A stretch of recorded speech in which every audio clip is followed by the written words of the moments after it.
सिर्फ एक शक और कई जिंदगियों का ताना बाना बिखर गया। उत्तर प्रदेश की राजधानी लखनऊ 2 कत्ल और एक खुदकुशी की वारदात से दहल उठी। कोई क्रिमिनल बैकग्राउंड नहीं, बैंक में काम करने वाला आम सा शख्स। फिर क्यों उठाया उसने ऐसा कदम और क्या है रिश्तों की पहेली, ये सब जानने के लिए वीडियो में बने रहिए। नमस्कार, मैं हूं मुनीश देवगन और आप देख रहे हैं स्टोरी लेंस। मानस वाजपेयी एक आम सा इंसान, 34-35 की उम्र होगी, सीधी सादी नौकरी, अपने आसपास रहने वाले घूमने फिरने वाले चेहरों में से कोई एक चेहरा जिसे देखकर कोई सोच भी नहीं सकता कि वो चंद घंटों में 3 जिंदगियां खत्म कर देगा। पहले पत्नी को गोली मारी, घर गया, बहन को मारा और फिर खुद को भी गोली मार ली। मानस स्टेट बैंक ऑफ इंडिया में काम करता था। 20 अगस्त की दोपहर वो विवेक खंड में ICICI बैंक के सामने पहुंचा।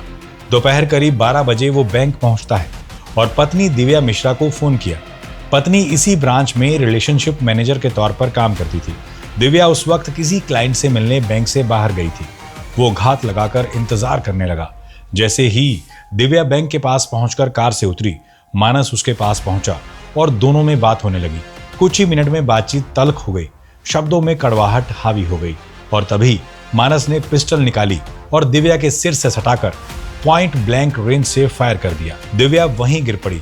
वारदात के बाद आसपास मौजूद लोगों में अफरा तफरी मच गई। सूचना मिलते ही पुलिस टीम मौके पर पहुंची और घायल महिला को तुरंत RML अस्पताल ले जाया गया। हालांकि डॉक्टरों ने उन्हें मृत घोषित कर दिया। अभी अभी हमने आपको जो बताया कि बैंक के बाहर दोनों की बातचीत में कड़वाहट घुल गई, इसके पीछे की वजह को जानना भी जरूरी है। जो जानकारी सामने आ रही है उसके मुताबिक मानस और दिव्या के बीच 1 साल से तलाक का केस चल रहा था। करीब 1.5 साल से पति पत्नी अलग रह रहे थे। दोनों की शादी करीब 12 साल पहले हुई थी, लेकिन कोई बच्चा नहीं था। दिव्या को गोली मारने के बाद मानस ने WhatsApp पर स्टेटस भी लगाया। इसमें लिखा, आज मैंने अपनी पत्नी की हत्या कर दी है क्योंकि उसने मुझे धोखा दिया है। अब मुझे अपनी और मेरी बहन की जान लेनी होगी। उसकी बहन प्रज्ञा और भरत सब जानते हैं। इस WhatsApp स्टेटस को कबूलनामे की तरह देखा जा रहा है। मानस ने दिव्या की जिस बहन प्रज्ञा का जिक्र किया वो एक यूट्यूबर है। प्रज्ञा मिश्रा ने X पर वारदात की जानकारी देते हुए लिखा, ईश्वर मेरी बहन की रक्षा करे। दिव्या का कत्ल करने के बाद मानस ऑटो से घर पहुंचता है। घर में सिर्फ मानस और उसकी बहन रहते थे। मानस के माता पिता अब इस दुनिया में नहीं है। बताया जा रहा है कि मानस की बहन डिप्रेशन में थी।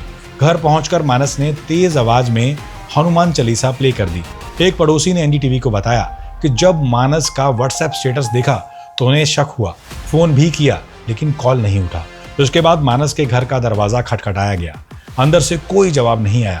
किसी अनहोनी की आशंका से घबराकर जब पड़ोसियों ने दरवाजा तोड़ा और अंदर दाखिल हुए तो सबके होश उड़ गए। अंदर का मंजर देखकर सबका दिल दहल गया। मानस और उसकी बहन के शव जमीन पर थे और टीवी पर हनुमान चालीसा चल रहा था। वारदात के बाद सीनियर पुलिस ऑफिसर्स और फॉरेंसिक टीम मौके पर पहुंचकर सबूत जुटाने में लगे हैं।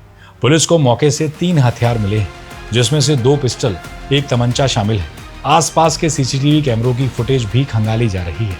पुलिस ये भी पता करने की कोशिश कर रही है कि इस दहला देने वाली वारदात के पीछे सिर्फ पति पत्नी का तल्ख हो चुका रिश्ता था या कोई और वजह भी है। वजह चाहे जो भी हो, लेकिन वो किसी की जान लेने का हक नहीं देती। आपको क्या लगता है, क्या रिश्तों के कत्ल की ये वारदात समाज में किसी बड़ी दिक्कत का इशारा है? अपनी राय आप हमें कमेंट बॉक्स में जरूर दें। बहुत बहुत शुक्रिया। आज दिन में गोमती नगर थाना क्षेत्र में एक महिला को गोली लगने की सूचना प्राप्त हुई थी। तत्काल पुलिस के द्वारा मौके पर पहुंचा गया। उसके बाद महिला को RML अस्पताल भेजा गया, जहां पर डॉक्टर द्वारा उनको मृत घोषित कर दिया गया था। वहां पे मौके पे जो लोग मौजूद थे, इनके द्वारा बताया गया था कि इनके पति के द्वारा ही गोली मारकर हत्या की गई है। थोड़ी ही देर बाद, इसी घटनाक्रम के थोड़ी ही देर बाद गोमती नगर थाना क्षेत्र में हुजड़िया से एक आदमी के द्वारा अपनी बहन को गोली मारकर आत्महत्या करने की सूचना प्राप्त हुई थी।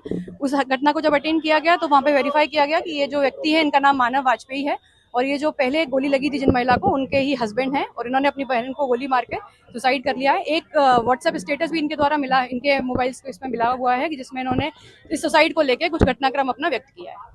अभी कोई मैम प्राइमरी डिटेल्स इसके अलावा कुछ आ पाई क्या विवाद? अभी की डिटेल्स मैंने आपके साथ शेयर कर दी है। इसमें जितनी भी फर्दर डिटेल्स होंगी हम आपके साथ शेयर करेंगे। वेपन मैम कुछ बरामद हुआ? वेपन घर से 3 वेपन बरामद हुए हैं। कौन कौन से? अभी इनकी डिटेल्स हम आपके साथ शेयर करते हैं।